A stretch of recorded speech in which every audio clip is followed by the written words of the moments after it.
impossible d'entrer à Montréal sans l'apercevoir. Il est partout visible.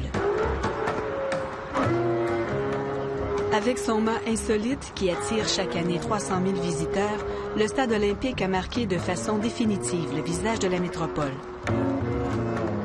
Ça reste l'emblème de Montréal.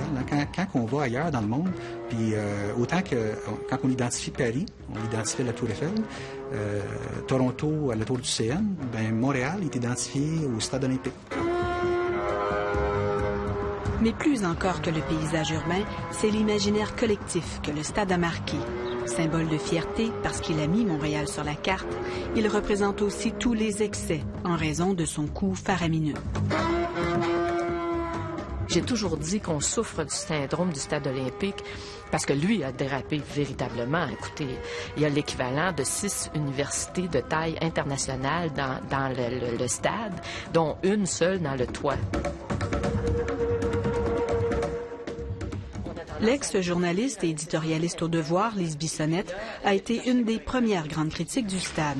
Elle estime que les grands projets lancés depuis l'ont été dans la crainte d'un nouveau dérapage. Ce syndrome-là, il est très important.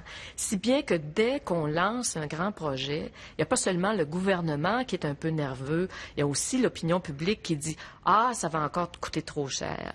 Ah, on ne devrait pas faire ça. » Tout ce qui est grand est suspect. Et comment ne pas se méfier des grands projets? Qu'on pense à la relance de la Gaspésia, qui a coûté 183 millions des fonds publics. L'usine est toujours fermée. Celle de Magnola en Estrie, dans laquelle l'État a investi 250 millions, fermée, elle aussi. Le nouvel édifice de la Caisse de dépôt et de placement au centre-ville de Montréal a coûté aux Québécois 306 millions, 3 fois plus que prévu. Et puis, il y a eu la hausse vertigineuse du coût du métro de Laval et l'interminable saga du CHUM. Autant de projets qui ont ramené le spectre de la grande mésaventure olympique. On a vu ce que c'était le stade, c'est en 1976, c'est il y a 30 ans. Mais encore récemment, on a refait des erreurs semblables. Claude Boucher a travaillé à titre d'architecte à la construction du stade. C'est un peu inquiétant pour tous les Québécois. On sait qu'on a le titre de champion payeur de taxes en Amérique du Nord, puis on n'arrête pas de continuer à faire des bêtises sans s'arrêter et se poser la question, mais que faut-il corriger? The results of the voting, ladies and gentlemen, were Montreal 41 votes, Moscow 28 votes, and 1 blank vote. 1970 à Amsterdam. Montréal est élu l'hôte des Jeux de 76. C'est le grand rêve olympique. Mais déjà, le syndrome qui marquera le stade commence à apparaître. Premier signe, les coûts sont sous-évalués. Le maire Jean Drapeau promet aux Montréalais que le stade, le vélodrome et le village olympique s'autofinanceront. Combien ça va coûter les Jeux olympiques? Vous avez dit 120 millions de dollars quand vous étiez à Amsterdam. Maintenez-vous ce chiffre-là. Oui. 120 millions de dollars, pas un sou de plus. Le projet aura finalement coûté 10 fois plus cher. Autre époque, autre projet, celui du métro de Laval. Le même signe apparaît. La construction est annoncée au coût de 179 millions. Nous allons faire l'impossible pour annoncer les premières étapes de la réalisation du projet avant les élections. Quand nos noms c'est arrivé, on a tous travaillé de bonne foi, de façon, honnêtement, de bonne foi. On voulait faire un métro. Il avait été annoncé 50 fois, c'est exagéré, mais peut-être 3, 4, 5 fois à la veille des élections. Et moi, j'avais dit à M. Vaillancourt, on va le faire, le métro, parce qu'on c'est environ ceci qu'on nous dit. Puis j'ai annoncé qu'on le ferait, puis il a été fait. Dès les premiers travaux, l'évidence apparaît. Il faut au moins doubler le budget prévu. Ce métro va coûter 400 millions de dollars. Malgré l'assurance du nouveau premier ministre, Bernard Landry, les coûts continuent d'augmenter. 2, 1, parti. Et voilà! On savait déjà à ce moment-là que le coût était de 700 millions. Nous, on l'a transmis à nos clients, mais à partir de là, c'est pas nous qui avons la décision de publiciser ou quoi que ce soit, là, parce que d'une façon ou d'une autre, je pense que notre travail, c'est de dire une estimation des coûts. La station quartier, tout le bétonnage va être terminé à la fin du mois de juin. Casimir Oleknovitch est PDG de Cima Plus, qui gère la construction du métro de Laval.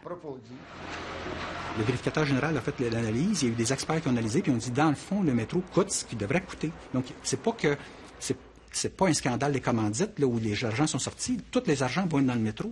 Mais c'est l'estimation du début qui était fausse. Bon, ça a coûté beaucoup plus cher qu'on nous avait dit. Entre autres parce qu'on a découvert qu'il avait oublié 1 kilomètre, c'est ça? Bon, c'est pas de la faute des politiciens, ça, madame. Peut-être que l'expert qui a oublié de calculer 1 kilomètre de plus parce que c'était la réalité, peut-être que lui pourrait faire un meilleur coup de pas aussi, que c'est pas toujours de la faute des politiciens. Et pourtant, les métros, on connaît ça au Québec. Déjà, en 1962, le maire de Montréal, Jean Drapeau, modernise sa ville en construisant un métro souterrain. Le réseau initial sera d'un peu plus de 21 000 et sera construit immédiatement et simultanément.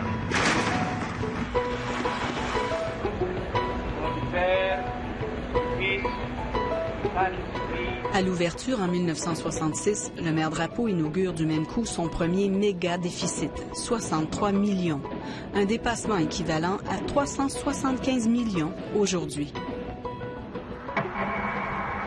Un deuxième signe marque le syndrome du stade, son site controversé. Pour les installations olympiques, le terrain choisi dans l'est de Montréal pose des problèmes. La roche de fondation, à proximité de l'ancienne mer de Champlain, est fissurée. Il faut la solidifier, épaissir les dalles, renforcer les tours des bâtiments. Le budget entier du Vélodrome est englouti dans les seuls travaux de préparation de ces fondations. C'est dans la controverse aussi que le parcours du métro de Laval s'est dessiné. On a choisi un parcours pour le tunnel qui passait à travers un ancien dépotoir. Est-ce que vraiment les ingénieurs et les spécialistes s'attendaient à ne pas trouver de terrain contaminé à cet endroit-là? La station Cartier a coûté 3 millions de plus que prévu parce qu'elle a été creusée dans un sol contaminé. Mais sur la question du site, aucun projet n'a été plus controversé que le CHUM, le Centre hospitalier universitaire de Montréal. Maintes fois promis, annoncé sur des sites toujours différents, le CHUM a fait l'objet de débats passionnés.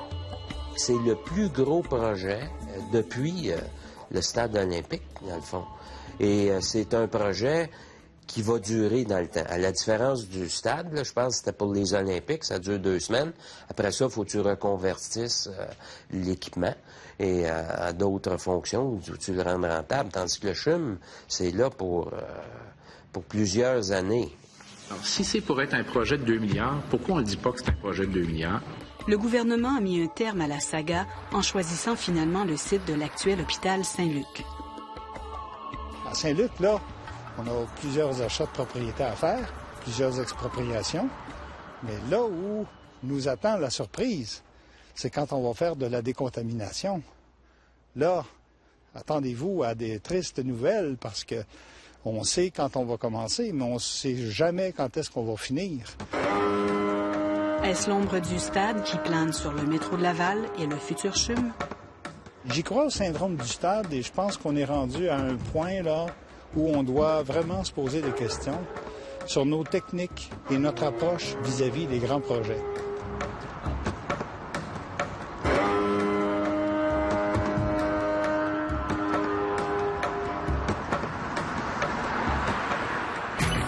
Après la pause, le Québec, le royaume des études de toutes sortes. À date, les seuls qui en ont eu pour leur argent dans le CHUM, c'est les faiseux d'études.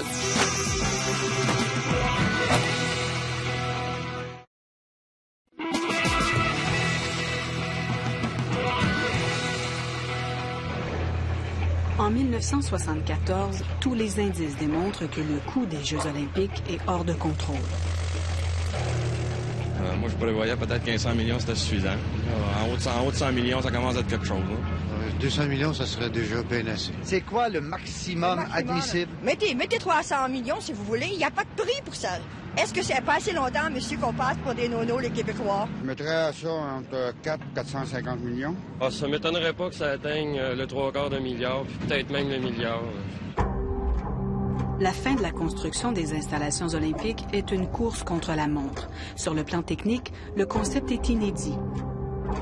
Casimir Oleknovitch était fraîchement diplômé en génie à l'époque.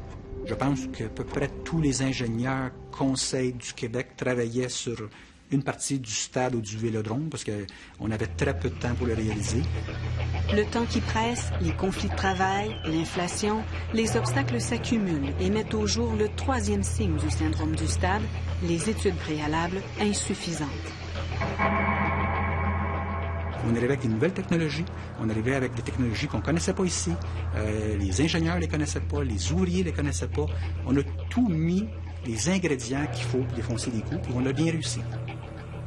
Publiquement, Jean Drapeau tente de rassurer la population. Est-ce que ça va être des jeux modestes ou non? Je sais bien que tout dépend de la signification qu'on donne au mot modeste. Les installations sont exactement celles qui étaient prévues. Nous n'avons rien changé, nous n'avons pas ajouté des décorations d'or, d'argent ou de bronze, ça reste du béton et de l'acier.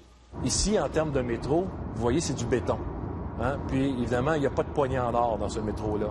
C'est l'essentiel nécessaire pour pouvoir rendre le métro opérationnel et qu'il puisse fonctionner en toute sécurité pour le public.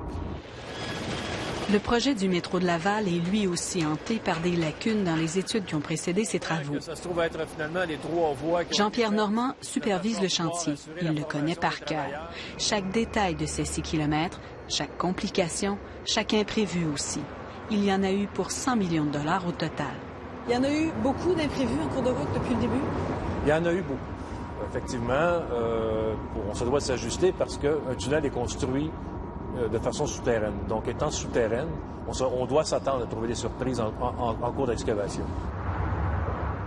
Des surprises comme ici, sous la rivière des Prairies, où l'épaisseur du roc s'est avérée insuffisante pour construire le tunnel. On avait aussi oublié de prévoir des puits de ventilation et les accès pour les personnes à mobilité réduite. C'est-à-dire qu'il y avait encore des études complémentaires à compléter avant de réaliser des plans et devis. Donc, effectivement, il s'agit de tirer la ligne à savoir où est-ce qu'on s'arrête en termes d'études versus quand débute-t-on les plans de vie préliminaires. Quelles sont les leçons que vous pensez qu'on peut tirer de l'expérience de ce projet-ci? Définitivement, d'avancer les plans de vie préliminaires à un niveau tel où on n'aura pas de surprise. Des études, pourtant, on en fait beaucoup au Québec. Études d'opportunité, études de faisabilité, études de risque, études d'impact, études d'avant-projet, études de coûts. Au Québec, le génie conseil est une industrie de 2,5 milliards de dollars qui fait vivre 10 000 personnes. Et les estimations de coûts sont une de nos spécialités. On est parmi les meilleurs sur la planète. Les Canadiens et les Québécois en particulier, on est les 3e plus grands exportateurs de services de génie au monde. On vient nous chercher parce qu'on est reconnu pour nos capacités techniques puis nos capacités de gestion. Puis on réalise des projets de grande envergure partout sur la planète. Dans le cas du métro de Laval, la vérificatrice générale note que les firmes qui ont évalué les coûts du projet sont les mêmes qui ont été retenues pour construire le métro. Une pratique courante dans le privé permettant de maximiser leur expertise, mais toutefois imprudente. C'est comme si on demandait à un avocat de tantôt plaider pour un client et ensuite changer de tâche, d'aller s'asseoir sur le banc puis devenir le juge. C'est pas normal. À un moment donné, il va falloir établir des règles du jeu très précises, plus exigeantes, et rendre les gens responsables des décisions qu'ils rendent et surtout des études qu'ils font. En tout cas, pour le CHUM, les études abondent. Il y en a eu pour 68 millions. Malheureusement, un grand nombre de ces études s'appliquaient aux anciens sites et n'ont maintenant plus de valeur. Quand on a décidé de changer de place, c'est comme si on a pris cet argent-là, on l'a mis de côté, et là, on a recommencé. À date, les seuls qui en ont eu pour leur argent dans le CHUM, c'est les faiseurs d'études. Les faiseurs d'études s'inquiètent, à juste titre, de constater que, comme pour le stade et comme pour le métro, le budget du CHUM a été annoncé publiquement avant la réalisation d'études de coûts complètes. Et maintenant, ce qu'on souhaite, c'est qu'on tombe dans la phase réelle, c'est-à-dire qu'on fasse des plans de devis, mettons, préliminaires, s'asseoir avec les architectes, les gestionnaires de projets, les ingénieurs, faire des évaluations, dire voici, là, après nos évaluations, ce que ça coûte, le dire publiquement. Je pense que c'est pas nous, on va le dire à notre client, mais le client, j'espère qu'il va le dire à la population. Le gouvernement a promis d'être vigilant cette fois. Les hommes politiques, quand ils lancent des projets, savent que le projet va coûter plus cher. Mais si la population avait la pleine connaissance du coût, ça serait politiquement pas rentable de lancer le projet. Donc, on lance le projet en se disant, quand on aura le bras dans le tordeur, le reste devra suivre. Puis là, c'est des augmentations de coûts. D'après vous, madame, les Jeux olympiques, est-ce qu'ils vont avoir lieu? Ça va forcer, en tout cas. Puis s'ils ont lieu, ça va vous coûter cher à vous et à moi aussi. Je crois que tout le monde va payer pour, mais d'une façon ou d'une autre, je crois que tout le monde va payer quand même. Au-dessus de 450 millions, ça commencerait à être trop cher. Oui, là, on dira qu'on couperait le mois du stade. Et c'est dans un stade sans mât que s'ouvre enfin la 21e Olympiade. Je proclame l'ouverture des Jeux olympiques de 1976. Pendant 2 semaines, le coût des Jeux s'estompe pour faire place à la célébration. Mais il y aura l'après, le lourd héritage que laisseront ces Jeux.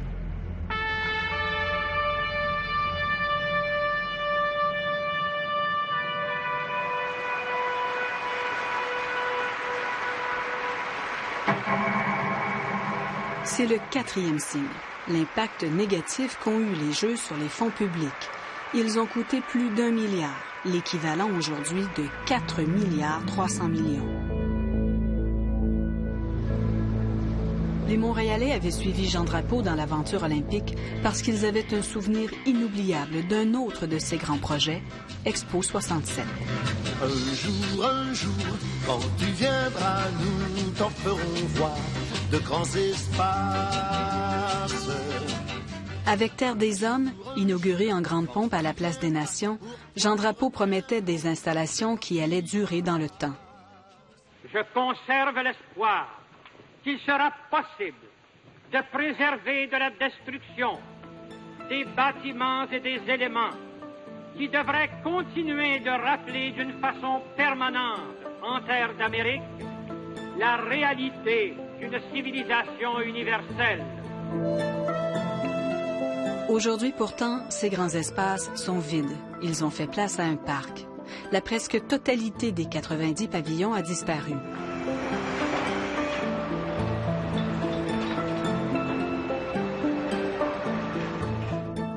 L'Expo Express a été démantelé parce qu'il n'avait pas été conçu pour supporter les rigueurs de l'hiver. Pour Terre des Hommes, on avait dragué le fleuve, élevé l'île Notre-Dame de toutes pièces et agrandi l'île Sainte-Hélène avec les pierres de la construction du métro. Un immense chantier dont on subit encore aujourd'hui les impacts. On a fait des projets, mais des fois, il y a eu des conséquences, on ne les a pas toujours vues. Luc Ouimet est un vétéran du BAP, le Bureau des audiences publiques sur l'environnement. Il est spécialiste de la consultation publique. Pendant Expo 67, on a décidé que les mannes, ça fatiguait les gens qui venaient, alors on a mis du Mirex, puis on a eu près de faire disparaître les esturgeons dans le fleuve Saint-Laurent parce que ça a eu des effets considérables. On a fait des projets, mais on a des sérieux problèmes de sédiments contaminés à la grandeur du fleuve qu'aujourd'hui, on n'est même plus capable financièrement de décontaminer le fleuve à différents endroits. Mais surtout, qui se souvient du coût de cette grande fête? Le maire Drapeau avait prédit 167 millions. Expo en a coûté presque le triple, ce qui équivaut en dollars d'aujourd'hui à 1 milliard 620 millions. On ne peut pas faire les projets de la même manière qu'avant. Mais pourquoi ça? Parce que notre concept de démocratie, lui, a aussi évolué. Et notre société a évolué. On peut dire aujourd'hui que les gens sont plus instruits que lors des générations précédentes. Les gens sont plus informés. Non, on massacre Nancy! Non, on massacre Nancy! Non, on massacre Nancy! Lors de la construction du métro de Laval, des citoyens se sont inquiétés des impacts à long terme du projet. La survie des arbres du parc Jeanne-Sauvé est devenue le symbole de leur bataille. Monsieur, faites-moi des audiences publiques avec des juges qui vous demandent vos dossiers, puis qu'il y a des pouvoirs d'enquête, puis qu'il y a un peu de transparence, parce que vous pouvez dire ce que vous voulez. Cette opposition et l'escalade des coûts auraient peut-être été évitées si le gouvernement avait soumis le projet à l'examen public. Lorsqu'il y a un examen public d'un projet, on est dans un cadre où il faut présenter le projet, il faut le justifier, il faut donner les composantes du projet, il faut donner les éléments, ses coûts, l'impact qu'il risque d'avoir sur le milieu, et on doit normalement faire des comparaisons d'options. Les arbres du parc Jeanne-Sauvé ont tout de même été abattus 30 ans exactement après ceux de la rue Sherbrooke. Ces grands ormes ont fait place au village olympique, malgré l'opposition des citoyens de l'époque, car Jean Drapeau non plus n'avait pas soumis son projet olympique à l'examen public. Je ne sais pas si c'est un syndrome, mais si c'est un syndrome, ce serait celui d'oublier les leçons que ça nous a données. Le CHUM a eu beau faire l'objet de bien des débats, ils n'ont jamais eu lieu dans le cadre d'un examen public. Le gouvernement a choisi de tenir une commission parlementaire. Il y a un grand danger que ce soit un jeu partisan. Ton CHUM est moins bon que le mien, il n'est pas placé à la bonne place, et que ce soit plutôt ça qui soit l'objet ou l'objectif de la commission qu'un réel examen, puis pour une recherche de consensus.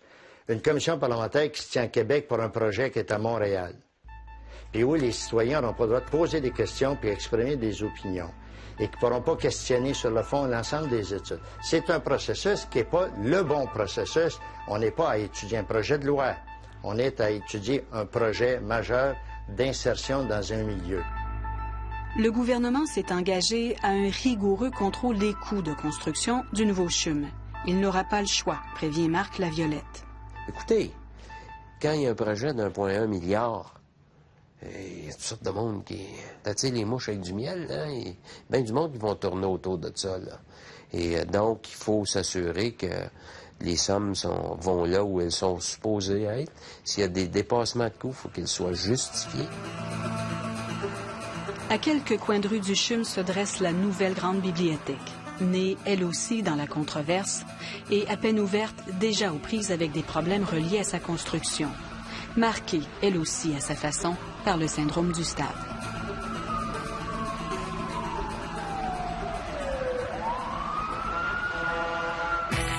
Après la pause, la grande bibliothèque, l'exception qui confirme la règle. Le projet de la grande bibliothèque a bien été.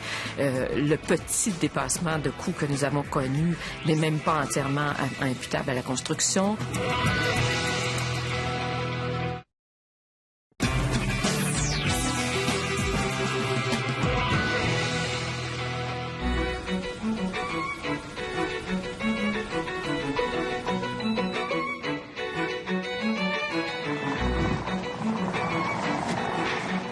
Les derniers préparatifs avant l'ouverture de la grande bibliothèque avaient l'allure d'une chorégraphie complexe.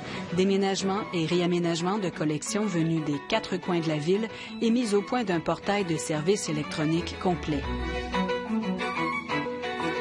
Et ça, c'est tout ce qui s'est publié au Québec depuis 1760 à nos jours. L'idée d'une grande bibliothèque est apparue à la fin des années 90 dans un éditorial du Devoir signé Lise Bissonnette, aujourd'hui directrice générale de l'institution. Il y a eu une impulsion politique à l'époque, ce qui est toujours le cas, remarquez, ici parfois ça choque les gens, mais ce qui est toujours le cas. Quand c'est pas le maire d'une grande ville, c'est un ministre, c'est un... Bon, parce que des grands équipements publics n'apparaissent pas sans une certaine impulsion quelque part. C'est pas une journaliste dans un coin, comme c'était mon cas, qui peut lancer un projet pareil. Une décision politique du premier ministre Lucien Bouchard, prise en même temps que d'importantes compressions dans les services publics dans la foulée de l'objectif déficit zéro. Il n'y avait pas eu de manifestation dans les rues. Ça ne criait pas aux fenêtres du gouvernement. On veut une grande bibliothèque. Hein? Mais c'est pas parce que les gens sont contre pour des raisons légitimes qu'ils ont forcément raison. Et c'est pas parce que vous le décidez non plus que vous avez forcément raison. Donc, c'est toujours dangereux de prendre une décision. Pourtant, les gouvernements sont faits pour ça. Les gouvernements n'existent que pour prendre des décisions. L'ombre du stade est rapidement venue planer sur le projet. on a eu droit à un certain nombre de papiers qui disaient, voyez, ça va déraper, ça va coûter 200 millions, ça va doubler, ça va tripler. J'en ai eu des papiers comme ça. Donc, ce syndrome du stade olympique au Québec qui fait que chaque fois qu'on entreprend un projet, quelqu'un dit, c'est trop gros, c'est trop grand, puis on va être incapable de le contrôler. On a eu ça à l'époque. À la lumière de la connaissance des milliers de Québécoises et de Québécois. Merci et longue vie à la Bibliothèque nationale du Québec. En avril 2005, le Québec inaugurait sa nouvelle grande bibliothèque. Sa construction a coûté 97 millions, 7 millions seulement de plus que prévu. Est-ce qu'on était conscient toujours de faire les bonnes choses? Je ne sais pas. Mais je me fais poser la question de temps à autre parce qu'actuellement, effectivement, on dit le projet de la grande bibliothèque a bien été. Le petit dépassement de coûts que nous avons connu n'est même pas entièrement imputable à la construction. Au mètre carré, on est l'immeuble le moins cher, la bibliothèque la moins chère en Amérique du Nord. C'est comme ça qu'on doit le compter, là. Si le projet a fonctionné, c'est précisément parce que chacun des pièges du syndrome du stade a été évité. À commencer par les coûts, qui ont été bien évalués dès le départ. Le projet, insiste Lise Bissonnette, a fait l'objet d'études et d'une planification solide. L'inévitable controverse sur le choix du site a été résolue par des audiences publiques. Dans ce cas-là, il y a eu au moins des processus de consultation publique qui ont porté à la fois sur le concept de grande bibliothèque, les liens avec la Bibliothèque nationale, avec les bibliothèques de quartier et la localisation. Et il y a eu, durant cette consultation-là, il y a eu une possibilité d'entendre ce que les gens du milieu avaient à dire. Tous ces éléments auront contribué à minimiser les impacts du projet à long terme. Dernier détail, l'équipe de Lise Bissonnette a géré elle-même la construction. Et ça, je vous dirais, c'est fondamental pour toutes sortes de raisons. Quand les choses entraient en collision, c'est nous qui décidions. Nous avons vu venir les choses et nous étions aux commandes de ce projet-là. C'est l'avenir qui confirmera la légitimité de la grande bibliothèque. On ne parle pas ici de milliards de dollars, mais sa petite histoire démontre qu'il est possible de mener à bien des projets d'envergure avec des fonds publics. Je ne vois pas comment on pourrait dire à ceux qui nous suivent, bon, c'est terminé, maintenant on ne construit plus rien, et puis vous allez vous contenter de réparer ce qui existe déjà. Écoutez, quand on sort tous morts et construirons encore d'autres choses, il faut que les gens vivent avec des projets. Et je ne vois pas de société, on a des projets personnels, je ne vois pas de société qui puisse bien vivre sans avoir de magnifiques projets. Et ça, c'est pas un plaidoyer pour le dérapage, c'est un plaidoyer pour qu'on continue à faire des projets, qu'on les fasse de qualité autant que possible. Malgré la naissance du syndrome de son stade et jusqu'au dernier jour de son règne, Jean Drapeau a dû justifier le coût des Jeux. Mais vous aviez promis des Jeux modestes, M. Drapeau. Mais j'avais pas promis qu'il n'y aurait pas d'inflation. Depuis la tenue des Jeux, un demi-milliard a été investi pour compléter le mât, construire, remplacer, réparer le toit du stade et convertir le vélodrome. Est-ce que les Québécois sont traumatisés du stade? Oui. Ah oui. Ah, on est tous. Écoutez, moi, je me souviens que je me rappelle d'avoir présidé un conseil des ministres qui a consacré peut-être une heure, je sais pas, trois quarts d'heure, une heure, à une discussion qui tournait autour de la question, devons-nous ou non démolir le stade? Oui, il y a une question qui se pose, puis on est conclu qu'on ne peut pas le démolir. Bon, il est là, il est beau. C'est dans le paysage symbolique de Montréal, pour tout le temps.